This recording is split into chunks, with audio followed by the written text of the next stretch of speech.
예, 그럼 발표를 좀 시작하도록 하겠습니다. 今日は貴重な機会いただいてありがとうございます。 네, 오늘 바쁘신데 시간 내주셔서 감사합니다. 簡単にまず自己紹介からですね。この膜分離のビジネスには1986年から関わっています。 일단 그 멤브레인이나 막 관련해서는 1986년부터 이제 시작을 하셨다고 합니다.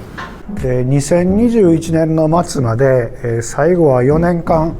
日東ハイドロノーティクスのメンブレーン部門の責任者をやっていました。 네, 작년 말 그러니까 2021년 12월까지 니또 하이드로노틱스의 멤브레인 총괄 담당을 하셨다고 합니다. 韓国だったら CSM がありますけど、あれは東レのグループ会社ですよね。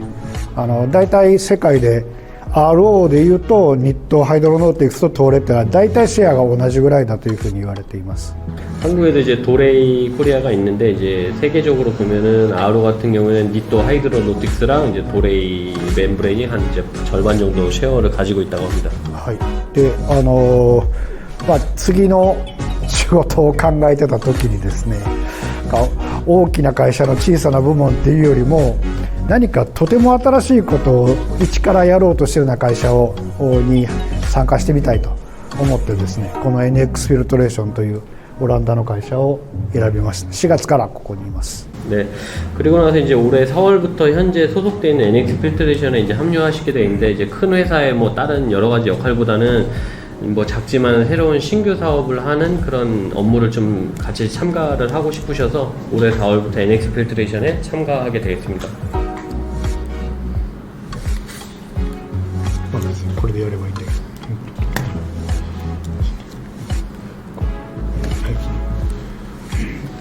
ど。ですね、これがまず最初なんですけど、中空子型の膜の設備を見たことがある方多いと思います。既存のものは全部 UF、MF ですね。確か韓国では東レの中空子型の UF が浄水場でいくつか入ってたと思いますけど、見た目にはそれとほとんど変わりません。 일단 먼저 설비 사진을 말씀드리면 아마 이제 사진에 있는 것처럼 이제 요거는 이제 중공사 UF 설비나 NF 설비의 사진인데 기존의 도레이 중공사막 같은 경우에도 굉장히 여러 가지 현장에 아마 적용이 돼 있어서 많이 보신 적이 있을 것입니다. 근데 실제로 이런 UF 설비와 실제로 NX 필터는 거의 유사한 형태의 설비 형태를 띠고 있습니다. で決定的に違うのはその中空子の内側にナノフィルターの層が形成されているので UF では絶対に出ない性能が出る分離性能が出せるということです。 이제 외형적으로는 거의 중공사막이랑 비슷한데 결정적으로 다른 것은 UF 중공사 안쪽에 나노막이 형성이 돼 있어서 그 나노막 코팅 층이 별도로 있어서 그거는 기본적으로 이제 NF나 UF에서는 제거할 수 없는 거를 제거하는 게 가장 큰 특징입니다. 社長、話す時間は昨日と同じぐらいのイメージでいいですか？時間は。そうです。はい、わかりました。で、話の順番としてですね、この NX フィルトレーションの会社とですね、からRO とか UF と比べてナノフィルトレーションってあまり理解されてないところがあるので、ナノフィルトレーションという技術について、で3番目にこの NX フィルトレーションの技術と実績、これまで開発してきた用途について説明したいと思います。 네, 일단 기본적으로는 회사 NX 필터는 회사 설명을 먼저 첫 번째로 드리고 그 두 번째는 RO나 NF랑 다르게 NX 필터가 어떤 것이 다른지 그걸 설명을 드리고 세 번째로는 NX 필터는 지금까지 이제 그 납품한 실적을 설명드리도록 하겠습니다. まず会社の短いですけど歴史です。ヨーロッパでですね、水処理の技術が一番研究されているのはオランダです。工業技術一般でいうと常にドイツが一番なんですけど、水処理についてはオランダが一番発展してます。その理由はですね、オランダっていうのはライン川の最下流にあって、ライン川っていうライン川沿いにはドイツを代表する化学企業がたくさん並んでいるので、とても汚染されてます。でその水を飲料水にとか工業水に変えないとオランダっていうのは国として成り立たないので、したがってオランダが非常に水処理技術が発達しているところになります。 네, 기본적인 역사를 설명드리면 이제 요거는 이제 네덜란드 회사인데 네덜란드는 기본적으로 수처리가 많이 발전돼 있습니다. 이유는 그 네덜란드 자체가 그 라인강 쪽에 이제 위치를 해 있는데 그 라인강은 독일의 이제 여러 가지 그 화학 공장이라든지 여러 가지 기술이 이제 강 근처로 밀집해 있다 보니까 기본적으로 이제 수원지가 많이 오염되는 내용이 있기 때문에 그런 것 때문에 기본적으로 이제 네덜란드 자체도 그런 수원에 이제 물 수처리를 하기 위해서 수처리가 굉장히 연구를 많이 했고 발달이 많이 되어 있습니다. でその中でも水処理に関わる膜分離技術について言うとですね、このユニバーシティ・オブ・トゥエンテ大学がもう40年以上膜分離技術の開発については歴史があって、非常に進んでいます。 네, 그리고 그 중에서 특히나 이제 막 분리 기술이 많이 이제 발달이 돼 있는데요. 그 중에서 그 네덜란드 이제 트윈티 대학이라고 하는 데서 40년 이상 막 분리에 관해서 이제 여러 가지 기술을 연구한 실적 등이 있습니다. でこのユニバーシティ・トゥエンテ大学で、膜を研究されてたエリック・レスニックっていう人ですね、彼が創業したのがこの NX フィルトレーションという会社です。 네, 그 TNT 대학에서 오랫동안 같이 이제 막 분리 기술을 연구한 에릭이라고 하는 분이 계시는데 이제 그분이 설립한 게 이번에 설명드린 NX 필터레이션입니다. で会社として登記されたのは2016年ですけれども、事業活動が具体的に始まったのは2019年頃からです。 회사로서 정식 등록이 된 거는 2016년인데 실제로 이제 영업이나 판매 개시한 거는 2018년 정도부터 본격적으로 시작을 했습니다. ここに書いてある通り、最初にフィリピンに31本モジュールを出荷したのがビジネスの始まりですね。 네, 여기 써 있는 대로 맨 처음에는 이제 필리핀의 그 모듈 31개 정도 납품한 게 가장 첫 번째 이제 영업 개시 실적입니다. で実績がだいぶ増えてきてですね、非常に思い切ったことをやったのは、去年の6月にユーロネクストアムステルダムっていう市場に IPO を行っています。 네, 여러 가지 이제 실적을 쌓았는데 이제 그 중에서 특별히 이제 현재 연역으로서 큰 것은 작년 6월쯤에 유로 그 상장 시장에서 IPO에서 이제 상장을 했다고 합니다. だから定義上はもうベンチャーから出して立派な会社になっていかないといけない会社、パブリックカンパニーですね。ですから 일단 뭐 벤처로 시작했지만 이제 상장해서 여러 자본 투자를 받은 상황입니다. で現状なんですけれども、まだ防止設備ですね、中空市なので糸を作る設備っていうのが能力では一番立足になるんですけれども、そこの拡張は行っています。ただまだ倉庫、事務所が工場が一体になっているような感じでですね、まだ規模は小さいです。たださっき言った IPO をやるとかなりキャッシュが手に入るっていうのは皆さん知ってると思うんですけど、うまくいけばですけど、 NX フィルトレーションの場合にはまだ売上日本円にして10億円にも満たないような会社がですね、 IPO で165ミリオンユーロを手に入れています。今言ったみたいにウォンにすると2000億ウォンぐらいになると思いますけど、このお金を利用してですね、これまだコンピュータグラフィックなんですけれど、現在新工場建設中になります。 일단 간단하게 설명을 드리면 맨 왼쪽의 사진이 현재 NX 필터레이션 회사 사무실이고요. 현재는 규모가 그렇게 크지가 않아서 실제로 매출이 한 100억 정도의 이제 규모가 크지 않은 회사다 보니까 이제 창고랑 사무실 등이 같이 이제 합쳐 있는 상황이고, 아시다시피 이제 상장을 하면서 약 한 2천억 원 정도, 한국 돈으로 2천억 원 정도 투자를 받다 보니까 맨 오른쪽은 이제 요건 그래픽이긴 한데 현재 오른쪽과 같은 실제로 건물을 이제 증축을 이제 건설을 시작했다고 합니다. 사무실을. でこの工場の最大能力としてはですね、設計上、いきなり全部の設備がそこにあるわけではないですけど、8万本、年間8万本の生産能力という計画になっています。これは私も膜分離の事業部長やったので、できたばかりの会社としてはかなり野心的な計画です。 일단 설계 규모로 봤을 때는 연간 한 8만 개 정도 생산할 수 있는 규모의 공장을 설립을 하고 있고요. 본인도 이제 막 그 사업을 여러 해 동안 좀 진행을 했지만 막 이제 생긴 신생 회사로서 연간 8만 개 정도의 규모는 굉장히 큰 규모라고 합니다. でここからですね、今のがNX フィルトレーションという会社についてなんですけれども、ここからがですね NF ナノフィルトレーションということについて少し説明したいと思います。 네, 지금까지 이제 회사 설명을 간단히 드렸고 이제 지금부터는 그 나노 필터에 관련해서 설명을 드리도록 하겠습니다. で一般にポリマーでの膜分離ですね、と言われている中で一番、タイトなものをよく弾けるものがそこにも展示トレさんのが展示されてましたけど RO 逆浸透膜ですね。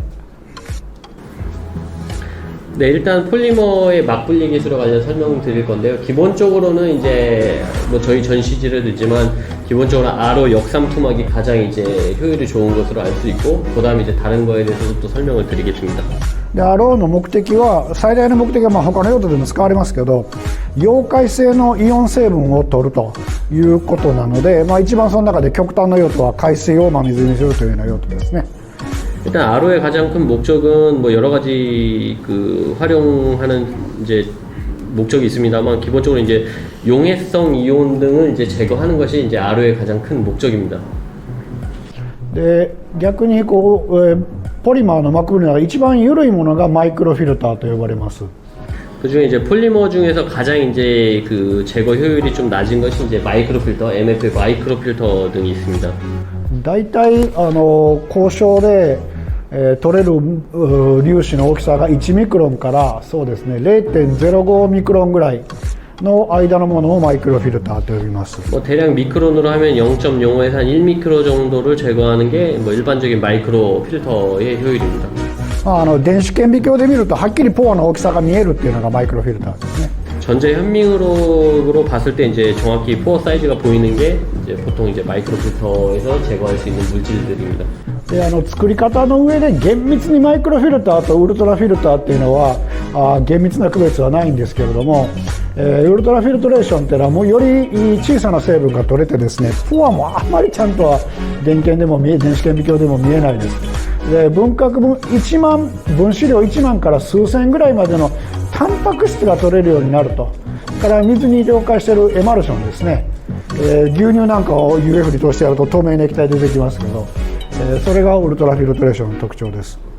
그 다음에 이제 UF 필터인데요. UF 필터랑 마이크로 필터는 뭐 엄밀히는 정확히 구분되어 있지는 않는데, 근데 기본적으로 이제 울트라 필터의 강한 경우는 이제 조금 더 작은 범위의 포어 사이즈들도 이제 제거할 수 있는 것 특징인데, 그 중에 이제 뭐 만에서 뭐 수천 단위의 이제 그런 사이즈의 뭐 단백질 관련 그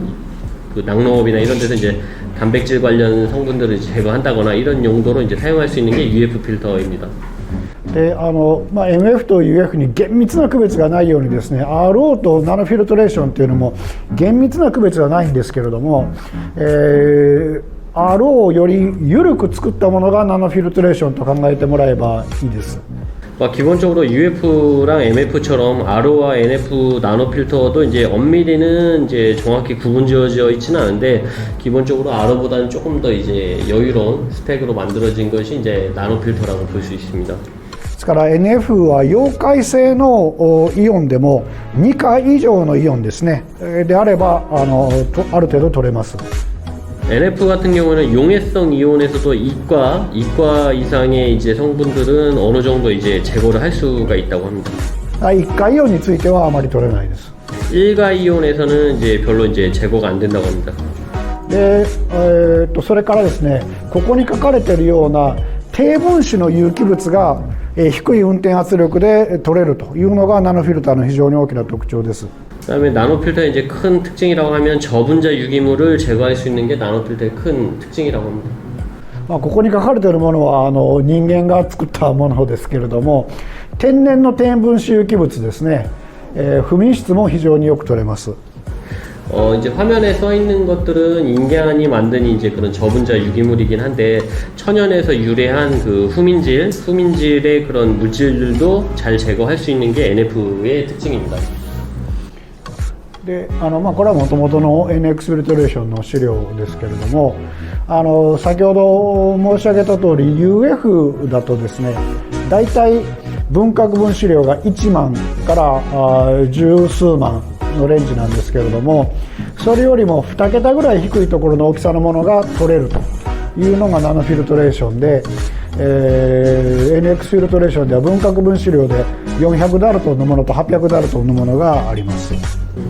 그 다음에 이제 요 화면에 보이고 있는 자료는 NX 필터레이션 자사 이제 스펙인데요. 기본적으로 UF 같은 거 보면 한 만에서 한 15만 정도 되는 이제 분해 분자량까지 이제 제거할 수가 있게 되는데, 나노 필터, NX 필터레이션에 관련해서는 그것보다 이제 수배 이상의 제거 효율이 있고, 분해 분자량을 봤을 때 한 400에서 800달톤 정도까지 이제 제거할 수 있는 특징이 있습니다. でしたがってですね、マイクロポリュータンとそれからカラー、色ですね、ナノプラスチック、こういうものが UF では取れないのが NF だと取れるようになります。 그다음에 UF에선 제거할 수 없는데 이제 자사 나노 필터레이션 같은 경우에는 그 컬러 색도라든지 이제 나노 플라스틱 같은 건 이제 조금 미세한 것들도 제거 가능한 것이 특징입니다. から MGSO4 ですね、皆さんご存知の通り RO の検査は NaCl の水溶液で行います。で Na も Cl も1回イオンなんですけれども、これは NF では取れないので、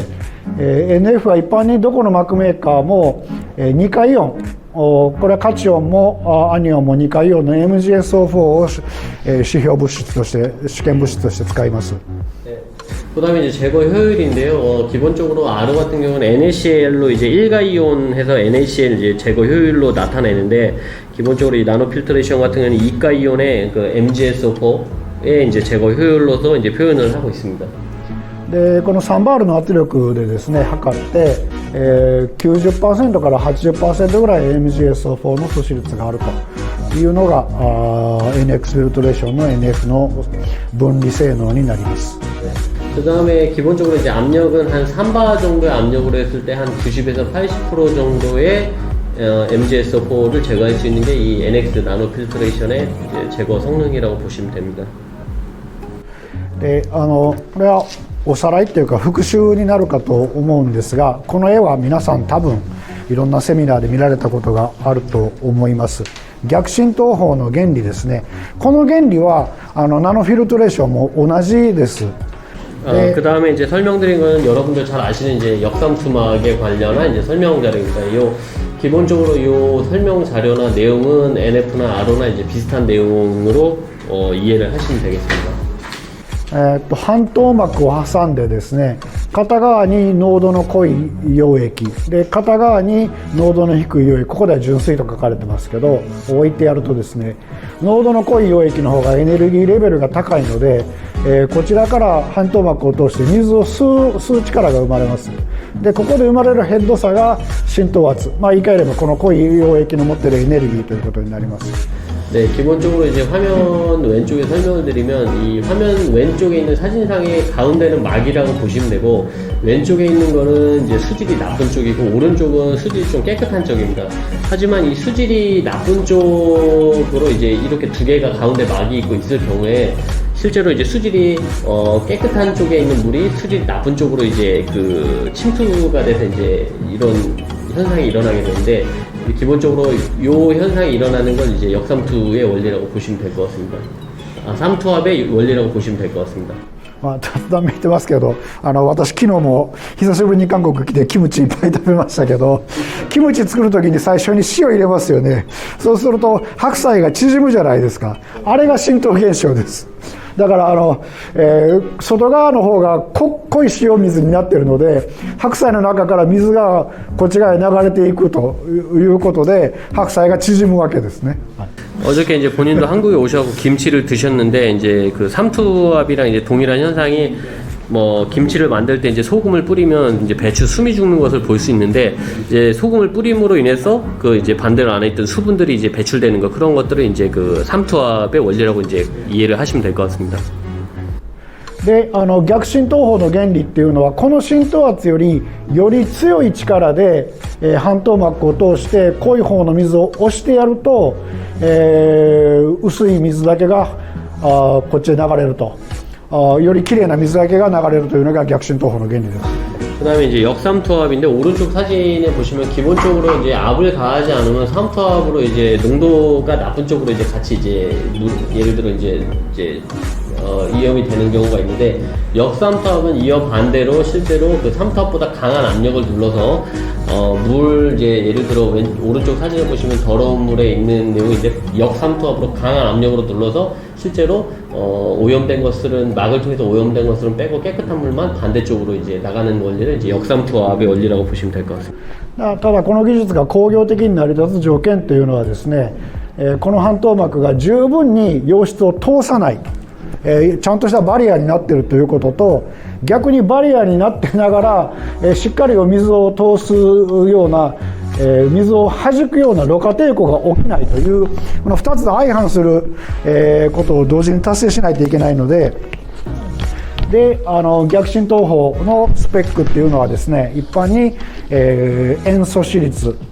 ソルトリジェクションですねとフラックス、水の通りやすさ、この2つの実はこれトレードオフの関係にあるんですけれども、この2つの数字をどれだけ高めるかっていうのが逆浸透法のスペックになります。 네.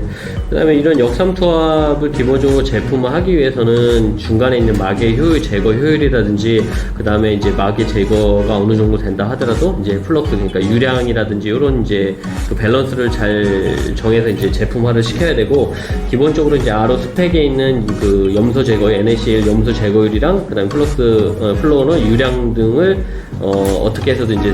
두 개 다 이제 밸런스를 맞춰서 성능을 높이는 게 제품의 이제 그런 제품화를 하는데 가장 중요한 포인트라고 볼 수 있습니다. この原理的なところを少し時間かけて話したのはですね、ナノフィルトレーションの特徴っていうのはこの半透膜が意図的に緩く作られているので、バリアはですね抵抗が小さいので運転圧は非常に低くできます。ただ一方でその犠牲として、ある程度の溶質は流れてしまうと。 意図的に緩く作ったものであるというふうに考えてもらえばいいかと思います。 일단 이 역삼투압을 이제 굳이 왜 설명을 드렸냐고 하면은 이 NX 필터레이션 제품 같은 경우에는 이 중간에 이제 막이라고 하면은 이런 아로나 이런 것처럼 그 어느 정도 이제 압이 걸려서 많이 제거가 되고 이제 유량이 이제 압이 필요한 것보다는 의도적으로 저압에서 일부는 통과시키고 일부는 제거할 수 있게끔 만든 그런 제품이기 때문에 이 역삼투압에 관해서는 이제 굳이 다시 한번 설명을 드린 내용입니다. ですからさっき言ったように3バールですよね、3キロ、0.3 メガパスカルで実用性のあるような透過水量が得られる RO っていうのはないですけれども、NF の場合には3バールで実用性のある透過水量が得られる。ただし、小さな溶質は抜けてしまうということです。 그 아까 앞서 설명드린 대로 이제 기본적으로 운전압을 한 3바 정도로 해서 상당히 높은 효율의 이제 유량을 얻을 수 있었던 것이 기본적으로 이제 저압에서 어느 정도 이제 유량이 나오게 설계를 했기 때문에 3바에서도 이제 충분히 활용이 가능한 제품이라고 보시면 될 것 같습니다.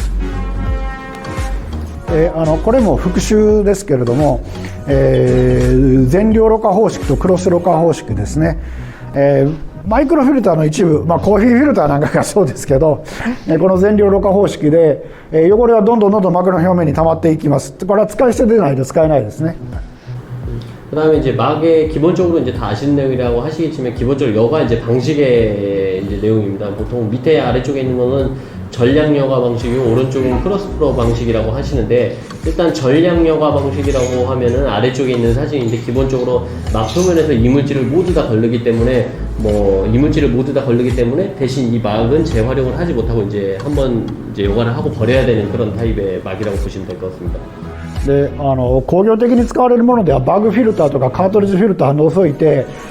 高いのでこんな使い方はできないので必ず濃縮水を片側から取ってやると。でこの表面に白層流が起こるので汚れをどんどん押し出していく効果が生まれます。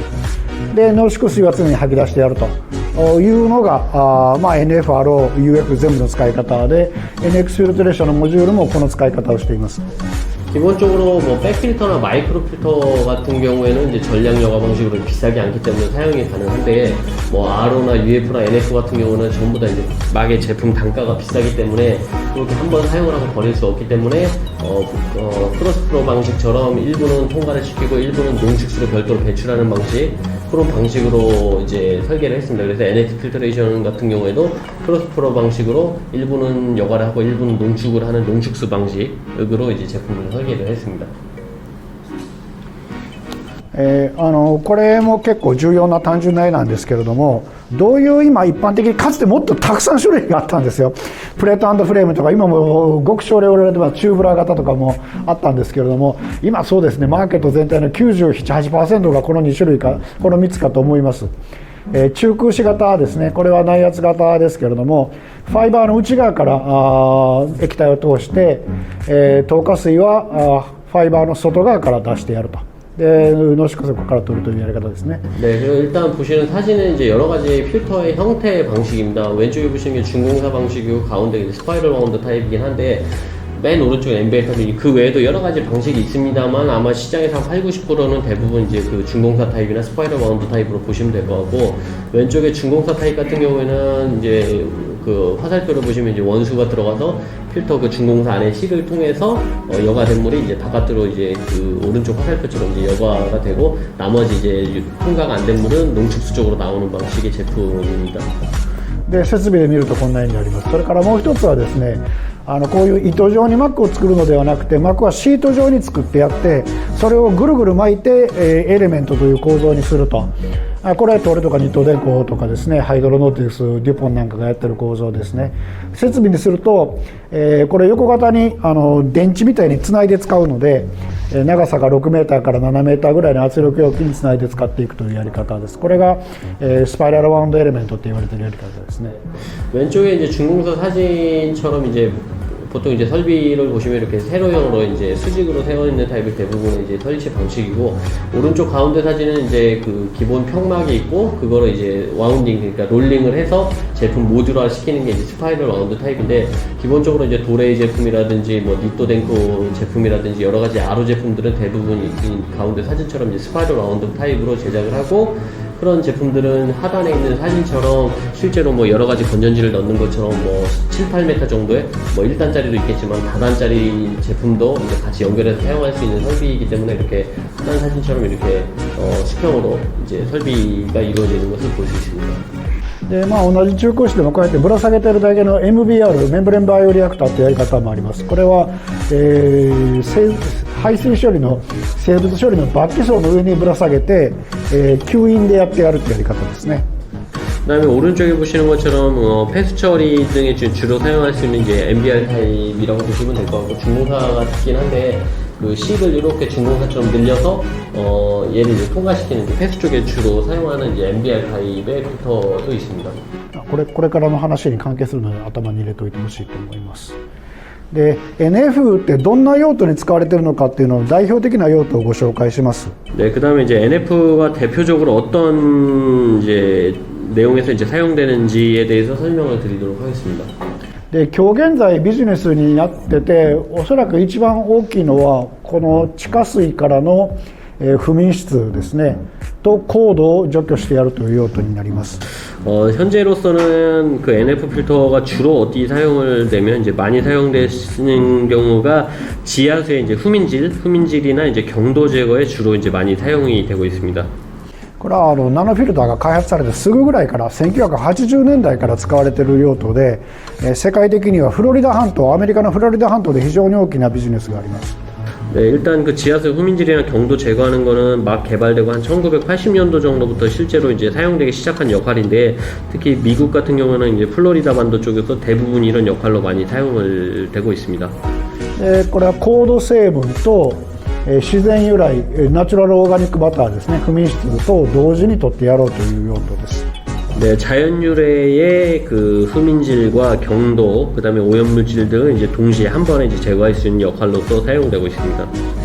でこの1行目と少しだけかなり似てるんですけど、少し違う用途はですね、地下水ではなくて表層水、濁質を含んでいるような水で同じことをやってやると。で表層水だとかなりな割合で、オーガニックマイクロポリュータントですね、人工の生物が混じっている場合があります。したがって不眠質と、人工の汚染物が高度、それから濁質ですね、これだけを取ってやるという用途が2行目になります。 그다음에 이제 두 번째의 내용인데 기본적으로 지하수 수민질이랑 거의 비슷하긴 한데 표층수에 있는 수민질 성분이나 또 경도, 그다음에 이제 OMP라고 해서 인공적으로 만들어진 이물질, 그다음에 이제 탁도 등을 제거할 수 있는 게 이제 두 번째 특징입니다. これひょっとしたら皆さんピンとくるかもわかんないですけど、中国がこの2行目については非常に大きなビジネスになりつつあります。というのは中国はかなり表層水を水道水水源に頼ってるんですけれども、今飲めないです。で中国の水というのはかなり不眠質を含んでいると。それから中国の大陸っていうのは降水が非常に多いですよね、割合として。でいろんなところで言われてますけど、環境汚染もひどいので人工の汚染物もかなり含まれていると。だからこれだけが一気に取れるっていうのは非常に重要な NF の用途なので、中国のマーケットは去年ぐらいからこれは本格的に立ち上がってて非常に大きくなると思います。 그 다음에 이제 이 NX 필터에서 주로 관심을 많이 갖고 있는 나라는 이제 중국이고, 중국 같은 경우는 기본적으로 이제 그 수원지가 이제 인공오염이 굉장히 많이 돼 있고, 그 다음에 이제 표층수 강이라든지 이제 이런 이제 인공이 수원지에 오염이 많이 돼 있기 때문에 그런 것들을 이제 수원을 여과를 한다든지 이제 그런 수요가 많이 있기 때문에 본격적으로 이제 작년 정도부터 이제 이런 NX 필터에 이제 관심이 굉장히 높아져 있는 상황입니다. それに浄水の高度処理ですね、これは例えばですけど、今非常に大きなもので NF であるのはですね、アメリカのサウスカロライナ州で後ほど説明する PFAS という人体に対して非常に有害なものを川の水から除去してやろうというようなプラントが動き始めてます。 그 다음에 이제 상수 고도 처리 부분인데요. 이제 이 부분에 대해서는 이제 나중에 다시 말씀드리겠지만, 미국 같은 경우에는 지금 그 PFAS라고 하는 이제 오염물질이 많이 화제가 돼 있어서 미국의 그 사우스캐롤라이나 쪽에서 그 PFAS를 제거하는 그런 역할로도 많이 사용되고 있습니다. あともう一つ韓国でもあるかもしれない用途っていうのは、貯水池の水がですね、リンとか窒素が流れ込んで風栄養化を起こしてしまうと。でこの時にはそれを塩素殺菌するとやっぱり上の方と同じようにトリハロメタンが発がん性物質ができてしまうので、そこで有機物を取ってやろうというような用途ですね。 그 다음에 이제 저수지, 한국에서도 이제 아마 유사한 사례가 있을 건데, 저수지 같은 경우에 이제 여러 가지 이제 인공적인 오염물로 인해서 부영양화라고 해가서 이제 그 유기물들이 생긴다든지 뭐 이물질들이 생기는 그런 역할에도 사용될 수가 있습니다. 4つ目に石油の二次回収っていうのは、最近は7割か8割ぐらいのもう油田っていうのは勝手にブワーッと石油上がってこないんですね。何か油田に圧力を加えてやらないと石油が出てこないので、それに水とか気体を使うんですけれども、海上油田の場合には海水を使います。海水しかないですから。 그 다음에 이제 2차 석유의 2차 회수 이제 관련된 곳에 이제 좀 사용을 하고 있는데요. 기본적으로 이제 보통 한 70-80%의 이제 유전이라고 하면 이제 자연적으로 이제 유전이나 기름이 이제 추출되는 것이 아니라 인공적으로 뭔가 가압을 한다든지 이런 역할을 좀 사용을 해야 되는데, 해상 유전 같은 경우에는 인공적으로 가압을 하기 위해서 해수를 사용합니다. 그런 해수를 사용할 경우에도 이 필터가 사용되고 있는데, で海上油田で、これ参考までですけど、海水を油田に打ち込むとき2つ問題があってですね、1つは地層によっては油田の層にバリウムを含んでいる地層があって、でそれと海水中に含まれている硫酸イオンとか反応すると硫酸バリウムですね、胃の検査に使う不溶性のものができてしまうので、それが設備全体のあちこちを目詰まりを起こさせるということと、もう一つは硫酸が後で硫化水素になって帰ってきてしまうので、それを人が吸って死んでしまうという事故が実際にあったらしいので、この2つが問題になります。 그럴 경우 이제 해수를 사용하게 되는데, 해수를 사용할 때 경우에는 이제 바닷물 속에 그 바륨이라고 하는 그런 이물질이랑 그다음에 이제 황산이온 등이 이제 포함이 돼 있는데, 이런 황산이온이나 바륨 같은 게 포함되어 있는 해수를 이제 가압을 하거나 이제 안에다 그 가압을 하게 되면은, 그것이 실제로 이제 가압을 하고 다시 돌아서 나올 경우에 두 가지의 이제 이물질들이 반응해서 이제 그 뭐 부영양화의 이제 황산이온 물질이나 여러 가지 다른 이상 반응들의 이용 발생하게 돼서 실제로 거기서 이제 가압했던 물이 나오면서 인체에 이제 유해한 물질도 발생을 시키기 때문에, 그런 것 때문에 실제로 사람이 죽는다거나 그런 상황이 발생되기 때문에 이런 이제 그 유전 같은 경우에는 NX 필터를 좀 사용을 하고 있습니다. この用途は、海水から2価のイオンである硫酸イオンだけを選択的に分離するという用途なので NF には非常に向いているので安定したビジネスが今あります。 뭐 이와 같은 역할은 실제로 해수에서부터 그 황산이온의 이가 이온을 제거하는 역할로 효과적이기 때문에 이런 역할로서 많이 좀 사용되고 있습니다. あとはこれはかなりニッチなビジネスです。食品ですね。乳業、牛乳からのラクトースの分離から低アルコールビール、味の素でよく似た会社は韓国にあるかもしれませんけどアミノ酸の分離であるとかですね、から食品からの例えばサトウキビから砂糖を作る工程で色だけをどけてやるとかですね、糖分は抜いてで、醤油から色を抜くというような用途にも使われます。 그 다음에 다용도로 많이 사용되고 있는 게 식품 관련해서 많이 좀 사용이 되고 있고요. 실제로 우유 같은 데서 이제 락토스나 이제 그런 것들이나 아니면 이제 저알코올 맥주 같은 데서 이제 제거를 한다든지 아니면 설탕이나 뭐 이런 색깔이 들어가 있는 것에 이제 색도만 제거를 한다든지 아니면은 아미노산 같은 것을 제거를 한다든지 뭐 여러 가지 이제 내용에서 이제 식품 관련해서 이제 사용이 되고 있습니다. ZLD っていうことは聞かれた方はいてるかもしれません。ゼロリクイドディスチャージの略でですね、インド、中国で今非常に伸びてるビジネスです。 네, 그 다음에 ZLD라고 하는 이제 아까 설명드린 대로 ZLD라고 하는 이제 역할로 이제 인도나 중국에서 많이 좀 사용되고 있습니다. 排水は外部に出さないで 99% 工場の中でリサイクルすると。 で残った成分は固体化して固体として処分するっていうような使い方です。 네, 기본적으로 이제 공장이나 안에서 사용되는 이제 폐수들은 거의 99%는 계속 재이용을 해서 소모를 하고 그 나중에 최종적으로는 이물질을 배출할 때는 이제 고체화해서 배출을 하는 역할입니다. でこの排水中に含まれている成分を最後固体化するときにですね、ただの固体だとそのまま捨てないといけないんですけれども、最低限の純度を持っている NaCl になると工業用食塩として再利用できます。そのために Cl- と SO4 を分離してやろうという用途でこれも使われてます NF が。 그 다음에 이제 고체화할 경우에는 그냥 고체화했을 때 이제 폐기를 할 수밖에 없는데 고체화할 때는 그 성분에서 이제 CL이나 SO4를 제거를 해서 그 최소한의 NaCl을 갖고 있는 그런 이제 공업용 소금 등으로 이제 변환을 시켜서 재이용에도 사용할 수가 있다고 합니다. から海水淡水化の高回収率運転ですね。海水淡水化の設備というのはだいたい回収率 40% から 45% ぐらいなので 60% ぐらいの水はまた捨ててるんですけれども、その回収率を 50% 以上に上げてやろうとすると、2つぐらい問題があるんですけど、1個の方はちょっと説明するとややこしいので、単純な方を説明するとですね、硫酸マグネシウムのスケールが起こらないように海水中にリッチに含まれているマグネシウムを事前に分離してやろうという用途です。 일단 그 다음에 이제 주로 해수 담수화에 이제 그 회수율을 높이는 그런 운전을 주로 사용을 하고 있는데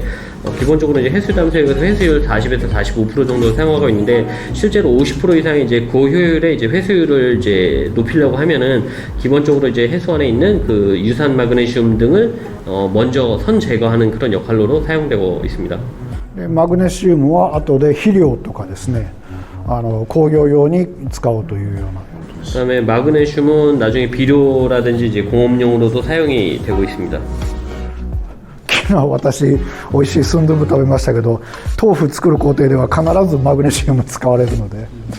이제 어제 저도 순두부를 먹었는데 순두부 만들 때도 이제 마그네슘을 사용을 한다고 합니다. 大豆は豆腐作るときマグネシウム入れないと固まらないです。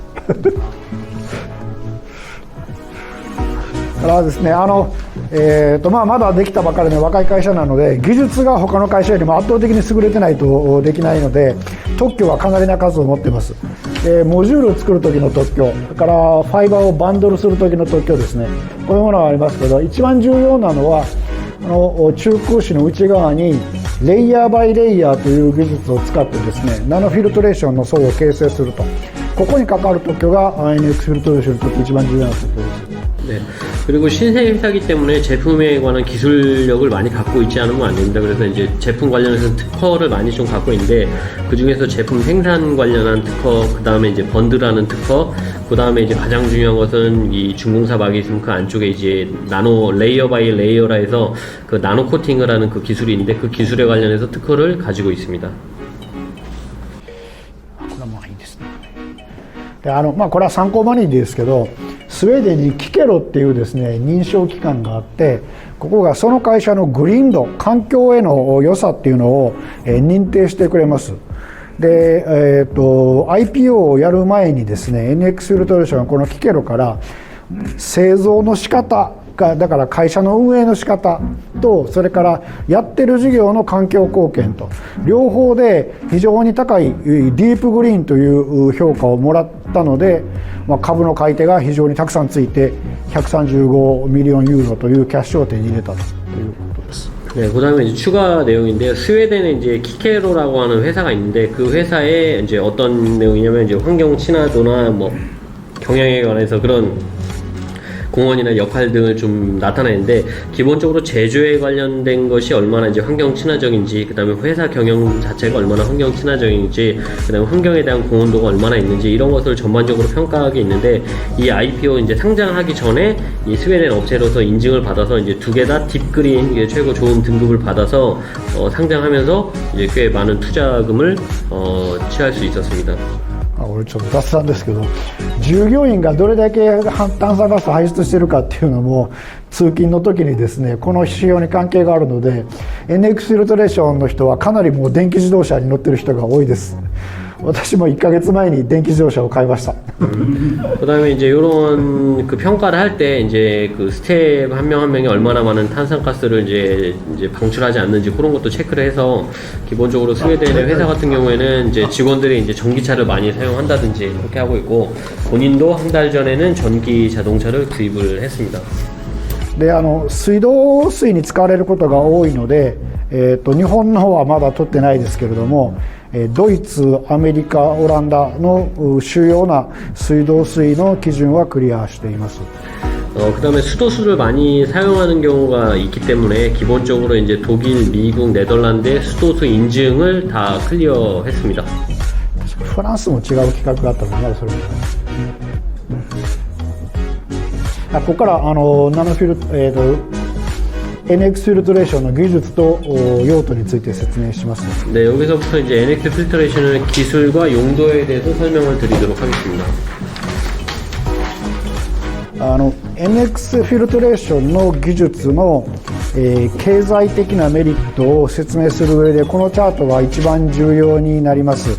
일단 NX 필터레이션의 설명을 드리면 먼저 경제적인 이점을 설명드리는 것이 좀 먼저일 것 같고, 그거에 관련해서 이제 중요한 그림을 보여드리도록 하겠습니다. で最初に申し上げた通り、ナノフィルトレーションっていうのは RO の技術の延長線上にあるので、現在売られているものは全部 RO メーカーが作っているものですね。 네. 기본적으로 이제 NF 필터라고 하면은 이제 RO의 연장선에서 만들어진 제품이기 때문에 기본적으로 이제 RO 제조사에서 주로 NF 필터를 많이 만들고 있습니다. で形としては膜はシート状にできてきます。でシート状のものをこのスパイラルエレメントという巻きつけて、スパイラルエレメントというものにしていきます。 기본적으로 이제 막의 형태로 이제 그 NF도 막의 형태로 돼 있고 평막의 형태로 돼 있는데, 스파이럴 라운드 타입으로 해서 롤링을 해서 만드는 형태로 되어 있습니다. 量産化技術がよく確立しててですね、20年前なんかに比べると随分値段も下がってますし、非常にいい技術なんですけれども、 양산화도 많이 되어 있고 개정이 좋은 기술이기 때문에 20년 전보다 비교해서 굉장히 이제 기술이나 양산화나 가격적으로 많이 이제 저렴해졌습니다. で一つ課題なのはですね、こうぐるぐるぐるぐる巻きながらエレメントを作っていくので、供給水ですね、汚れた水が流れるスペースっていうのをネットで確保してます。そこにトーレサーのサンプルあったら見たことあるかもわかんないですけど、ブラインスペーサーとかフィードスペーサーとか言われているものは全部ネットですね。 기본적으로는 이제 평막을 이제 롤링을 해서 만들기 때문에 원수를 통과하게 하려면 중간에 이제 스페이서라 해서 이제 넷들한 재질로 이제 제작을 하게 돼 있는데, 그 네트로 재질로 제작을 했을 때 이제 이 부분이 이제 오염되거나 이런 내용들도 있습니다. このネットの構造がですね、そこに引っかかるものが多いと流路閉塞を起こしてしまうというのが、この構造の一つの課題でですね、したがって供給水はできる限り正常である必要があります。でどのマックメーカーもシルトデンシティインデックスっていうのを、使うんですけれども、最低限5以下できれば4以下にしてほしいということを、スペックの中で謳っています。 그 다음에 이제 이 중요한 거는 스파이럴 라운드 타입 같은 경우에는 이제 유량이 이제 정상적으로 흘러가는 것이 중요하기 때문에 이 안에 그 스페이스가 네트로 돼 있는데 네트가 이제 막히거나 이렇게 할 경우에는 굉장히 이제 유량이라든지 그런 게 영향을 많이 받기 때문에 기본적으로 아로메이커나 이제 나노밀터 같은 경우에는 그 스펙에 보면 SDI 수치라고 있는데 그 SDI 수치가 권장치가 굉장히 깨끗해야 되기 때문에 한 4에서 5 정도의 권장치로 스펙화가 되어 있습니다. SDI 自分でキャッチビルター使って測ったことがある人がもしいたらですね、4以下っていうのは相当に正常な水です。 그다음에 아마 측정해 보신 분들은 아시겠지만 SDI 농도가 이제 4 이하나 그 정도면 되면 굉장히 깨끗한 것을 볼 수 있습니다. したがってですね、川の下流の水であるとか、から湖の水、貯水池の水、排水の再利用、そういうところではかなり前処理をより厳しく行う必要が出てきます。 그런 관련으로 예를 들어 뭐 저수지의 물을 사용한다든지 폐수 재이용을 사용한다든지 뭐 하천의 물을 사용한다든지 하면은 기본적으로는 그런 SDI 농도를 맞추기 위해서 이제 전처리의 설비가 필요하게 됩니다. でそういう場合には近年は中空子の MF、UF が前処理として非常によく使われます。 최근에는 그런 전처리를 하기 때문에 중공사의 NF나 UF가 주로 많이 사용되고 있습니다.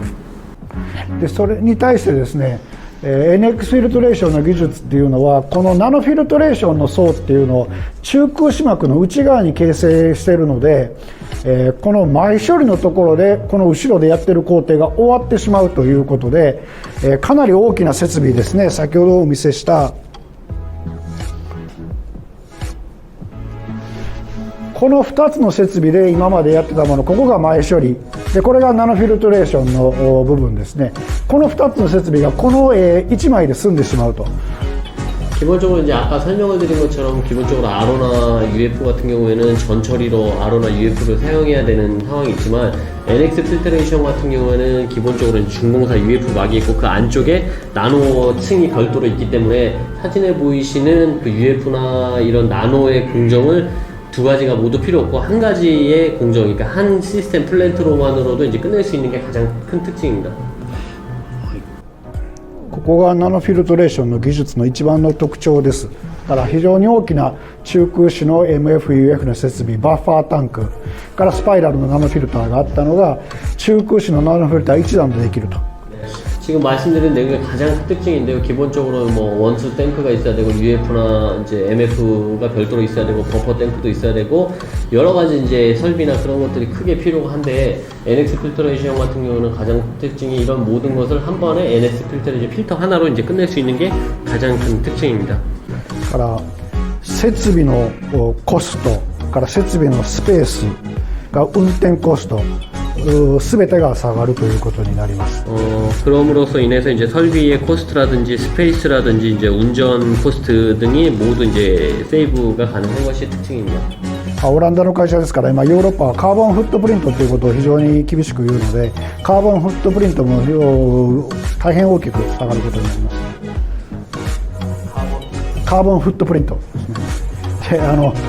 運転の時に出る炭酸ガスと建設の時に出る炭酸ガスの総合計ですね。まあ実際にもう排気も入ってるけど。 기본적으로 네덜란드에서는 이제 탄산제로 그런 역할이나 운동이 좀 많이 요구되고 있기 때문에 그런 데서도 굉장히 좀 효과적으로 사용될 수 있는 필터입니다. でこれが技術のキーになるところでですね、ここに特許があるんですけれども、カチオン系のポリマーとアニオン系のポリマーを順番に組み合わせて、UF の表面に塗っていくというのがこの技術です。 네, 이게 이제 가장 큰 특징 내용인데 기본적으로 이제 중공사 막이 있고 그 안쪽에 음이온 계열이나 양이온 계열의 각 폴리머 층에 이제 그 나노 필터의 막을 형성시키는 것이 이제 이 제품의 가장 특징입니다. これが先ほどの絵で言ったことのもう一回おさらいですけど、実際にこういう設備ってのは多いと思うんですけれども、砂ろ過器ですね、その前に凝集剤が入ってると。で、その砂ろ過器から出てきた水を中空子の UF にかける。でその後ろにスパイラルの RO とか NF があるとですね。から家庭用の RO なんかでよくあるんですけれども、 RO だとミネラルが取れすぎるので、もう一回ミネラルを後で加えてやると、リミネラライゼーションということも行われます。 일단 상단의 그림을 먼저 말씀드리면 이제 기존에 이제 기본적인 이제 일반적인 방식으로는 계속 이제 물을 여과할 때 응집제로 응집도 해야 되고, 샌드 필터로 이제 여과도 해야 되고, 그 다음에 중공사막도 사용해야 되고, 그 다음에 이제 RO로 이제 필터링도 해야 되고, 이제 RO 필터링 같은 경우는 이제 물에 있는 모든 성분을 제거하기 때문에 가정용 RO 같은 경우는 미네랄 같은 것도 별도로 이제 보충하고 이런 경우도 있습니다. 이제 그거에 반해서 でこれだけの工程が一段でできてしまうというのが NX フィルトレーションの非常に大きな特徴なので、NX フィルトレーションでは自分たちの技術をダイレクトナノフィルトレーションと呼んでいます。 뭐 열거한 모든 내용들을 한 번에 끝낼 수 있는 것이 NX 필터레이션의 이제 가장 큰 특징이기 때문에 이제 자사에서는 다이렉트 나노 필터레이션이라고 지금 부르고 있습니다. 凝集剤を使わなくてもいいというのが非常に大きなメリット。 뭐 응집제를 사용하지 않아도 되는 것 때문에 큰 메리트가 되고 있습니다. でここから用途をご紹介します。今狙っている用途っていうのは飲料水のプラントですね。それから工業排水、韓国だったら半導体とか液晶の回収ラインというのがあるかなと思います。排水のからですね、下水の処理水を何らかの形で再利用する、この3つの用途を今一番狙っています。 기본적으로 여러 가지 환경에서 사용될 수 있는데, 기본적으로 음용수 관련 내용에서 좀 사용할 수 있고, 그 다음에 이제 공업용수로 해서 이제 반도체나 액정 관련해서 이제 공업용수 재이용하거나 회수하는데 좀 사용할 수 있고, 그 다음에 이제 하수의 재이용이라든지 하수 처리 관련해서도 사용될 수가 있습니다. これからですけど、今回やっと韓国に私も来れたんですけれども、この会社もできてすぐにコロナに来てなかなか難しい部分があったんですが、ようやくベオリアですとかですね、アメリカのジェイコブズエンジニアリングとか大手の会社ともいろんなビジネスができるようになり始めたという絵になります。 이번에도 이제 어떻게 우여곡절 끝에 한국에 좀 오시게 됐는데, 기본적으로 이제 세계 뭐 베얼리라든지 뭐 미국의 여러 가지 회사들이라든지라도 이제 협업을 해서 같이 이제 업무를 좀 진행하게 되었습니다.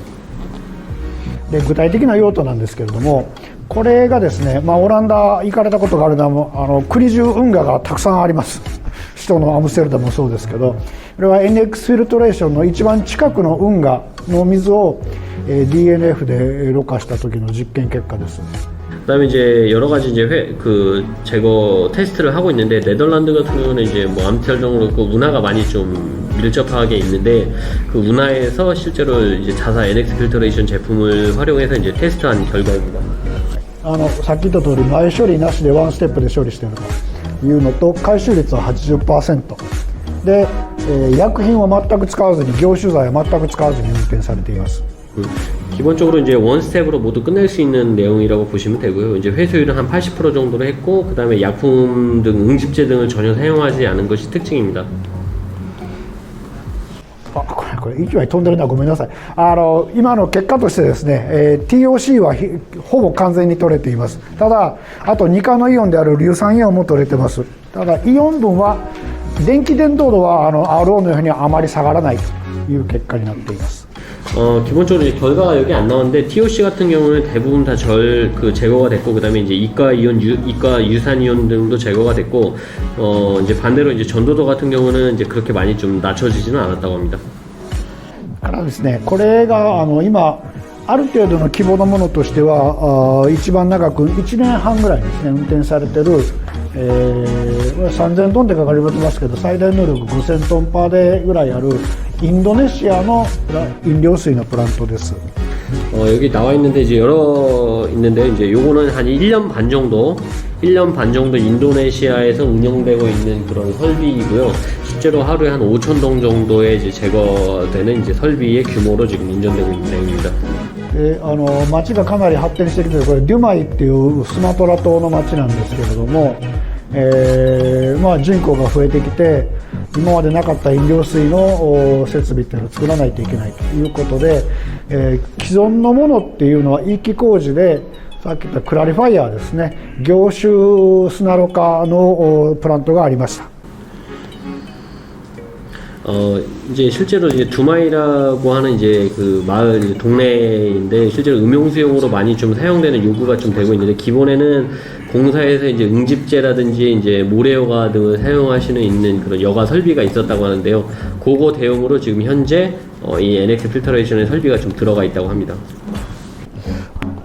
大丈夫です。それでですね、とても重要なのはこれが供給水ですね。で、これが透過水です。色がきれいに取れてるのがわかると思います。 맨 왼쪽에 있는 이제 갈색이 심한 것이 이제 원래 이제 원수고 맨 오른쪽에 이제 깨끗하게 이제 제거된 것이 이게 그 처리수입니다. 처리수가 이제 상당히 깨끗하게 여과되어 있는 것을 볼 수 있습니다. でこの色の正体がですね、最初のところで申し上げた不眠質ですね。英語でヒューミックアシッドです。 이 색깔의 정체는 그 후민시치라 해서 이제 영어로 그 휴믹스? 네, 이제 그 성분인데 이제 추가로 설명드리면 그 자연유래 낙엽이라든지 이런 데서 이제 발생하는 그런 색도나 이제 그런 내용들을 이제 칭하는 내용입니다. ジャングルの落ち葉が腐葉土になってそこから溶出してくるのが不眠質ですね。はい、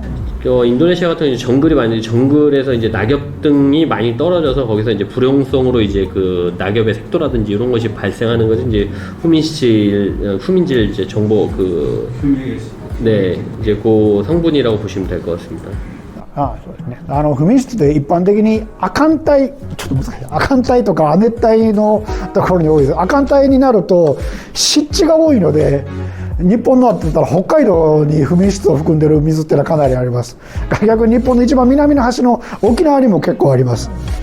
亜寒帯とか亜熱帯の植物が枯れて堆積してそこから溶出してくるから結構出てくるものですね。 일단 그 후미질이라고 하는 건 주로 이제 아열대나 뭐 이런 지역에서 좀 많이 발생을 하는데 뭐 일본에서도 이제 북해도나 이제 오키나와 등에서도 이런 아열대 지역에서 이제 낙엽 등이 이제 떨어지면서 이제 불용성 성분으로 돼서 이제 이런 후미질에 용출되는 그런 이제 수질이 많이 좀 나오고 있다고 합니다. でこの式土は凝集剤を入れた砂ろ過器ではほとんど取れなかったということでお客さんが困っておられたんですね。で凝集剤を加えながら UF も実験されたんですけどある程度取れます。ただ安定しないと。それとジャングルなので凝集剤の処理にも困るということでですね、それで、凝集剤を薬品を全く使わなくてこれプリトリートメント本当になしなんですけれども、ストレーナーだけでですね。で、この透過水質で非常に安定した性能が1年半出ているというプラントになります。 기존에 말씀드렸던 샌드랑 그 다음에 이제 UF 같은 걸로 좀 활용을 했었는데 기본적으로 샌드 같은 경우는 대부분 이제 이 색도를 제거할 수가 없었고 UF를 사용했을 때도 일부 이제 색도는 좀 제거가 됐는데 실제로 이 UF 같은 경우에도 실제 제거를 하려면 응집제를 좀 사용을 해야 되는데 응집제를 사용했을 때도 나중에 그 이물질이나 응집된 물질들을 처리하는데 좀 굉장히 곤란을 좀 겪어서 NX 필터레이션으로 대체를 했고 NX 필터레이션으로 대체를 했을 때 실제로 이 필터 NX 필터레이션 앞 단계에서 그 스트레이너만 사용을 하고 그 다음에 NX 필터레이션을 사용을 해서 굉장히 효과적인 그 필터링 효과를 얻었다고 합니다. 次がですねマイクロポリュータント、今度は不眠質は、自然にある低分子の有機物ですから、ごめんなさい、なんで色がついてるとダメかっていうこととても重要なことなので、こういう水をですね水道水として使うために塩素殺菌すると発がん性物質ができます。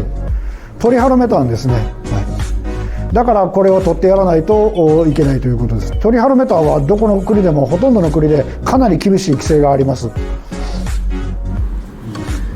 네, 기본적으로 이제 그 저분자 유기물이 이제 후민질인데, 기본적으로 이제 수도수에 이런 갈색의 수도수를 좀 사용을 하려면 기본적으로 이제 염소 살균을 좀 해야 됩니다. 근데 염소 살균을 하게 되면 이제 발암물질, 트리아로메탄이라고 이제 발암물질이 좀 발생을 하게 돼서 이제 그런 것들을 이제 좀 제거를 해야 되는 내용입니다. で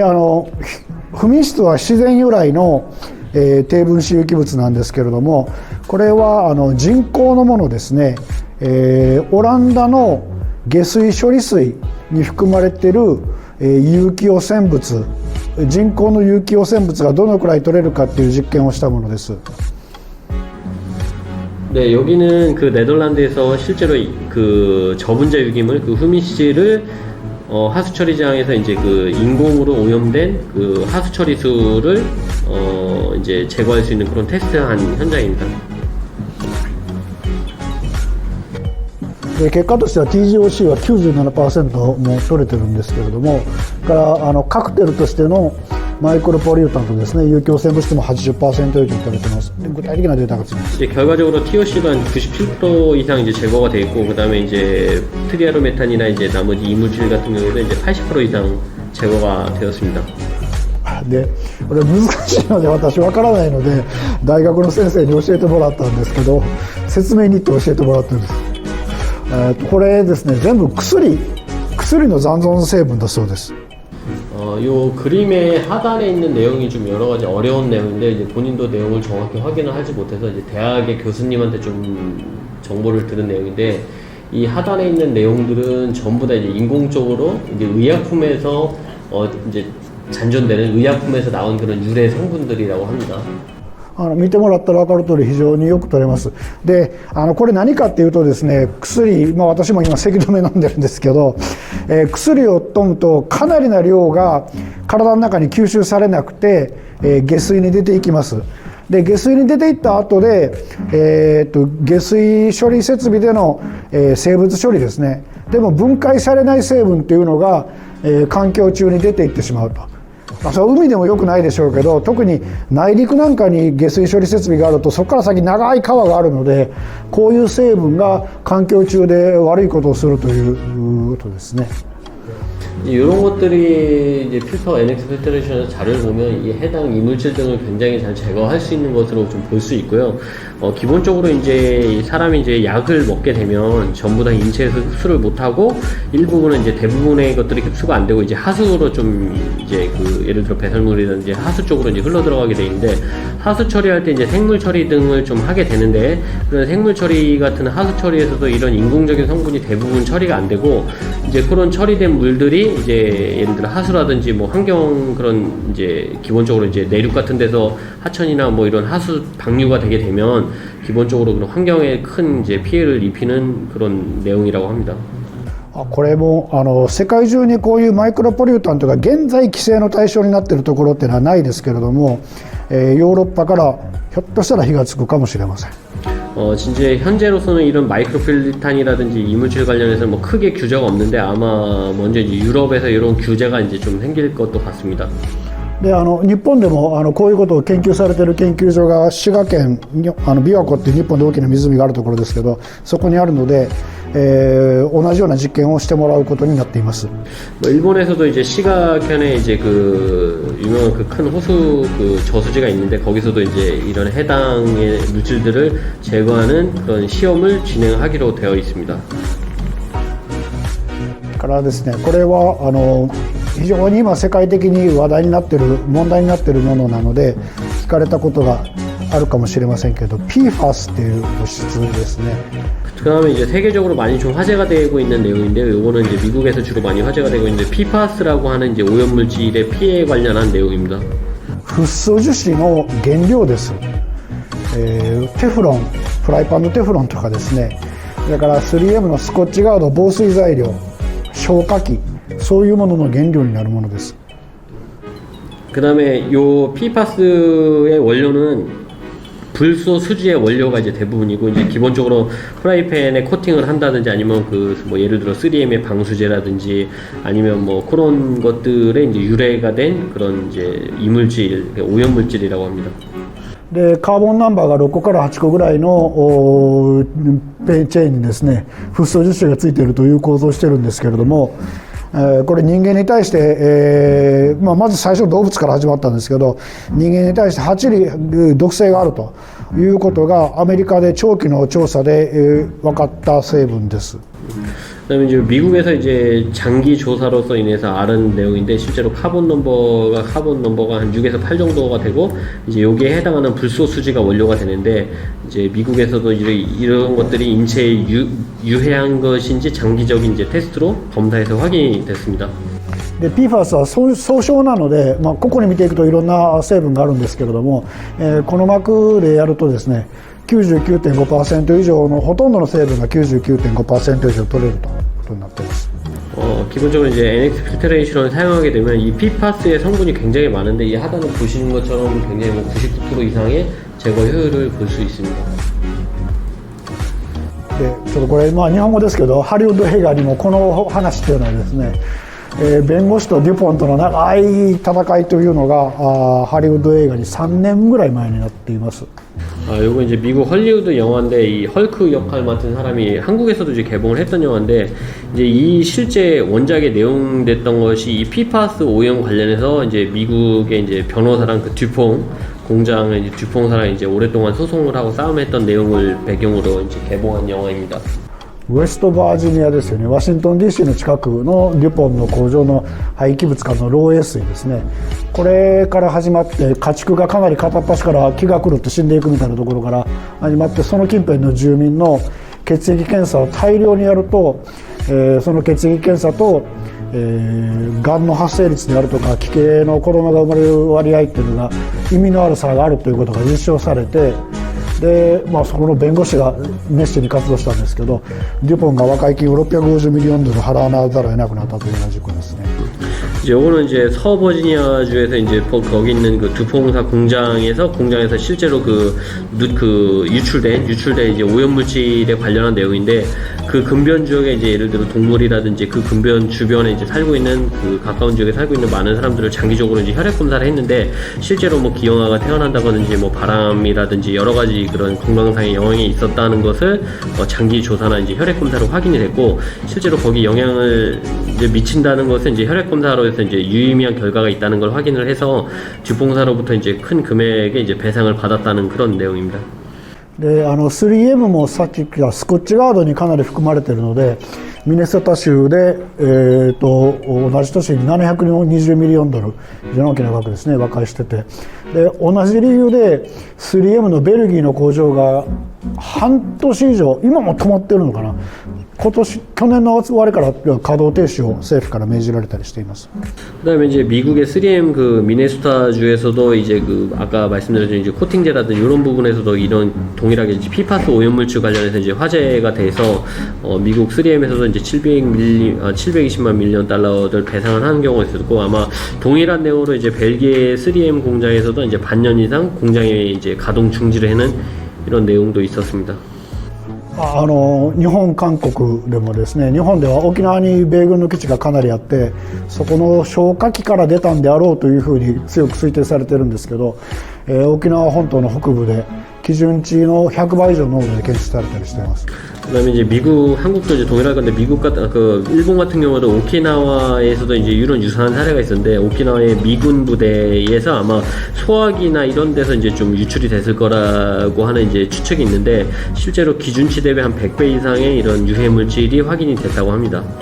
で具体的なことは書かれてないんですけれども、韓国でもデグ付近で2018年に漏洩事故があったということがコリアンタイムズで報道されていましてですね、ナクドン川っていうのかな、ナクドン川の流域のテグプサンでは水道水中の PFAS がですね半岸よりもかなり高いという報告が大学の先生からなされています。 그다음에 이제 한국에서도 이제 본인이 알기로는 그 아마 대구 쪽에서 2018년 정도에 그 대구나 낙동강 지역에서 이런 PFAS 오염이 보고가 됐다고 이제 한국의 이제 그 뉴스 보도를 통해서 이제 발견이 이제 확인을 좀 했고, 낙동강 쪽 유역에서 이제 그 오염된 PFAS 농도가 한강에 비교해서 굉장히 이제 높은 수치가 나왔다는 것을 이제 언론을 통해서 좀 확인했습니다. こういう問題はあまり表に出さない中国もですね、さすがに大学の先生の研究は止められないみたいで、中国からも PFAS 汚染に関わる論文というのはものすごい数のものが出ています。 그다음에 이제 중국 같은 경우에도 여러 가지 제어가 규제가 있긴 하지만 그 중국의 이제 대학의 교수들이 이런 PFAS 오염 물질 관련해서 여러 가지 논문이라든지 이제 문건이 좀 발행된 것이 있습니다. おそらく DVD で手に入ると思うので、この映画誇張なくてですね、とてもいい映画なので、私も原作っていうかこの弁護士が書いた手記は途中まで読んだんですけど、非常に事実に忠実で心のこもったいい映画なので、興味がある人は見られたらいいと思います。 기본적으로 이 영화는 뭐 굉장히 본인도 이제 여러 시나리오랑 여러 가지 이제 실제로 본 적이 있는데 내용상으로도 굉장히 충실하고 뭐 좋은 영화라고 생각되기 때문에 뭐 혹시나 보실 기회가 있으면 보시면 좋을 것 같다고. ハサウェイとかティム・ロビンスで、主役はマーベルの映画のこれハルクの役やってた人ですね。 네. 주연은 그 헐크 역할 아마 했던 사람이 이제 주연으로 했습니다. あとちょっと話がそれましたけど、そろそろプレゼン終わりですけれども、これは具体的なデータがお客さんがくれてないんですけれども、私も経験している非常にユニークな用途ですね。中空子の UF を RO の前処理に使うと非常にいいんですけれども、そこまでやってもなお RO のファウリングが止まらないということが稀にあります。でこれは推定では何らかの吸着性の有機物であるということが推測されるんですけど、まずわからないです。でこの前処理を UF から DNF に変えたところが高段の RO のファウリングが止まったというような用途がハンガリーで、あったということです。 그다음에 이제 헝가리 사례인데요. 기존에 이제 헝가리에서 이제 RO가 있고 RO 전에서 UF 있고 그다음에 RO단 있고 이제 이렇게 요 이제 역할로 이제 그다음에 RO에서 이제 제거를 했는데 RO에서 이제 파울링이 이제 멈추지 않고 계속 이제 유출되는 그런 내용이 확인됐었다고 합니다. 그래서 정확히는 뭐 확인이 안 되는데 아마 흡착성 무슨 유기물 관련해서 물질이 있을 것이다 이런 내용이 있었는데 실제로 전단에 있는 UF를 이 DNF 그러니까 NX 필터레이션 제품을 바꿨더니 그런 이물질 그 파울링 현상이라든지 그런 것이 멈췄다. 그래서 아마 제거 효율이 굉장히 있는 것으로 좀 판단이 된다는 내용입니다. ちょっと飛ばしてですね。あと産業用途でもこれはカナダのペプシコーラの工場ですけれども、かなりな糖分を使うので、糖分が BOD になって外部に出ていくのをできるだけ負荷を下げてやろうという用途です。 그다음에 요거는 그 캐나다 이제 펩시콜라 공장인데요. 아무래도 이제 요 안에 당분들을 많이 좀 사용을 하기 때문에 당분들을 일부 좀 제거를 하고 방출하는 역할로서 이제 많이 사용되고 있다고 합니다. で最後ですね。これちょっと説明しておきたいんですけど、世界中におそらくよく似たアイデアっていうのはこれから広がっていくのではないかなと思うんです。分散系の下水処理ですね。 그다음에 이제 설명드리고 싶은 게 아마 세계 여러 나라에서 좀 활용이 될 것 같은데 이제 분산형 그 분산系 どっかに集中して大きな設備で下水処理をやるのではなくて、より小規模な下水処理設備をあちこちに作っていくというような。 네, 그다음에 설명드릴 게 이제 분산형 이제 하수 처리 관련된 이제 설명입니다. 이제 한 군데 집중한다기보다 여러 가지 이제 역할을 나눠서 이제 분산형으로 하수 처리를 한다는 내용입니다. スウェーデンのレコラボというところでですね、ここで NX フィルトレーションはグローバルウォーターインテリジェンスという組織からウェイストウォータープロジェクトオブディイヤーっていうのを今年度いただきました。 스웨덴에 이제 여기 보이시는 이게 뭐는 수상이 있다고 하는데 뭐 이 그 GWI라는 이런 이제 프로젝트에 관련해서 이제 22년에 무슨 수상을 했다는 내용입니다. でこの用途面白いのでちょっと説明しておきます。英語で言うとグレイウォーターとブラックウォーターっていうんですけれども、日本語だと屎尿、うんこしっこですね、トイレからの排水と、生活雑排水、これを事前に分けておきます。 그다음에 영어로 얘기하면 뭐 그레이 워터랑 이제 블랙 워터라고 하는데 기본적으로 이제 일본 말로 하면은 그레이 워터라면 이제 일반적인 생활용수를 얘기하는 거고 이제 블랙 워터라면 이제 하수라든지 이제 폐수를 이제 얘기를 하는 건데 기본적으로 맨 처음 처리를 하기 전에 이 생활용수라든지 폐수를 이제 별도로 나눠서 이제 처리를 한다는 내용입니다. でさっき言ったこの NX フィルトレーションの高い有機物分離性能を生かしてですね、このグレイウォーターの方ですね、生活脱排水の方を直接処理して、でその透過水はこのコンプレックスの中にスイミングプールがあるんですけれども、そのスイミングプールに利用しようと。でかなりアグレッシブな使い方です。 근데 일단 먼저 그 유기물 분리 성능이 이 NX 필터가 뛰어나기 때문에 먼저 생활용수 같은 경우는 다이렉트로 이런 필터링을 거쳐서 필터링을 한 물을 그 수영장에 이제 풀에 있는 들어가는 물이라든지 코론 용수로 이제 사용을 할 수 있다고 합니다. で、ブラックウォーターと、飼料ですね、飼料とこの DNF の濃縮水は両方合わせて、メタン発酵させてですね、燃料として使って、スウェーデンですから地域暖房に使うと。 그다음에 이제 여기는 이제 스웨덴이기 때문에 그 폐수 등이 발생한 농축수는 그 메탄 발효를 해서 여기 이제 지역 난방이라든 이런 연료 등으로도 좀 사용을 할 수가 있다고 합니다. で最終的に残る窒素成分は肥料として利用する。 최종적으로 남는 질소 성분은 비료로 사용을 할 수가 있습니다. これはおそらく世界中で、大量の水を1箇所に集めて下水処理をやるっていうのは決して効率は高くないので、日本、例えば私の母国日本は 90% の方が山がちな国ですから、山間部の処理なんかにやっぱり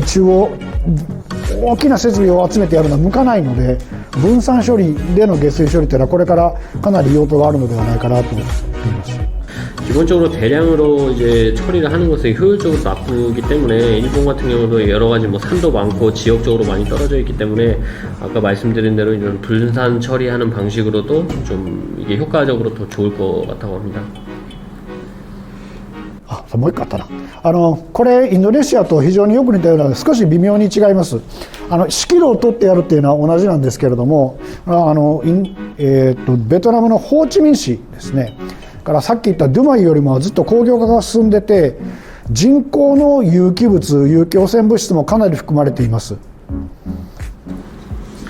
그 다음에 이제 마지막으로 설명드릴 내용은 이건 베트남의 사례인데요. 이제 기본적으로 이제 색깔이 굉장히 갈색을 볼 수 있는데, 베트남도 굉장히 공업화가 많이 돼 있다 보니까 인공 오염물, 뭐 인공 유기물에 관한 오염물질이 많이 포함되어 있는 상황입니다. これの目的はですね、地盤沈下を止めることでですね、ホーチミン市は飲料水と工業用水を地下水に今まで頼ってたので、地盤沈下がひどいんだそうです。でそれを止めるために工業用水飲料水源をメコン川の水に変えようと。ところがメコン川の水というのは非常に不明質を含んでいるのと汚染されているので、この膜で処理してやろうというような用途です。 기본적으로 이제 베트남 같은 경우는 원래 이제 공업용수라든지 생활용수 같은 걸 모두 이제 지하수로 사용하기 때문에 지하수를 많이 사용하다 보니까 지반 침하가 많이 진행됐다고 합니다. 그래서 이 지반 침하를 멈추기 위해서 이제 메콩강에 있는 물을 좀 수원지로 좀 사용을 하려고 검토를 하고 있는데, 그 메콩강에 있는 수질 자체가 그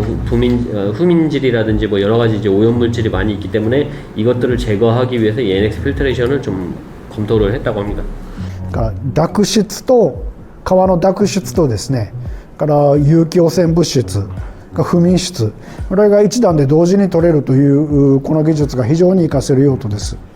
기본적으로 물에 있는 탁질이라든지 유기오염물, 그 다음에 그 아까 낙엽유래의 그 후민질 같은 것을 효과적으로 제거할 수 있는 게 가장 큰 특징입니다. オランダ政府も支援に乗り出したりしているので、近々発表できるようになると思います。 올해는 그 네덜란드 정부도 굉장히 관심을 많이 갖고 있기 때문에 근실 내에 이제 이런 효과에 관해서 이제 발표가 있을 것입니다. で最後にですね、先ほど申し上げた IPO で165ミリオンのキャッシュを手に入れたという話があるんですけれども、それで工場建設やってるのと、もう一つはですね、こういうパイロット設備ですね、3つほどの大きさのものがあるんですけれども、こういうコンテナマウントのかなり大きなものから10平米ぐらいの膜の小型の現地に持っていけるものから、これはデスクトップですね、このくらいで簡単な分離実験を行うもの、3種類の機械をかなりオランダの方で作ってましてですね、貸し出しを行ってます。で新しい技術なのでお客さんがパイロットプラントを運転するのにパイロットプラントやるかやらないかとかいうのでこう迷っておられると簡単に1年2年過ぎてしまうので、作った機械を貸し出してどんどん実験をしていただこうとで技術の普及を早く図ろうという考えで進めているのがこのパイロット作っているのがパイロット機です。 네, 앞서 말씀드린 대로 상장을 해서 자금 투자가 많이 이루어지기 때문에 공장 건설도 좀 진행을 하고 있고 그 외에 별도로 또 하나 추가로 하는 것은 지금 아까 사진에 보여드린 이제 파일럿 설비입니다. 그래서 파일럿 설비가 컨테이너 베이스처럼 큰 것도 있고 뭐 책상에 있는 PC 정도가 조그만한 것도 있고 뭐 중소 대형기모로 이제 여러 가지 타입으로 네덜란드에서 많이 작성을 하고 있고 기본적으로 이제 신기술이다 보니까 유저한테 좀 많이 어필을 하고 좀 사용을 하고 테스트를 해야 되기 때문에 그런 이제 이런 이제 많은 수의 파일럿 기계를 만들어서 이제 고객한테 이제 렌탈이나 이렇게 빌려줘서 실제로 이런 효과가 있는지 없는지를 테스트하는 방식으로 좀 진행을 하려고 이런 파일럿 설비를 많이 만들고 있습니다. 韓国でも非常に面白いお話があればこの実証機を、オランダから持ってくることはできます。 한국에도 이제 이런 뭐 흥미로운 검토 내용이 있으면 이제 네덜란드에서 이제 해당 실험 기기를 가져와서 테스트하는 것도 가능합니다. はい、ちょっと長くなりましたけど私からは以上です。ご質問あればお願いいたします。 네, 일단 좀 길게 얘기가 됐는데 이제 본인 설명드린 내용은 이상이고 혹시나 또 추가로 궁금하신 내용이 있으면 질문 부탁드리겠습니다. 네, 감사합니다.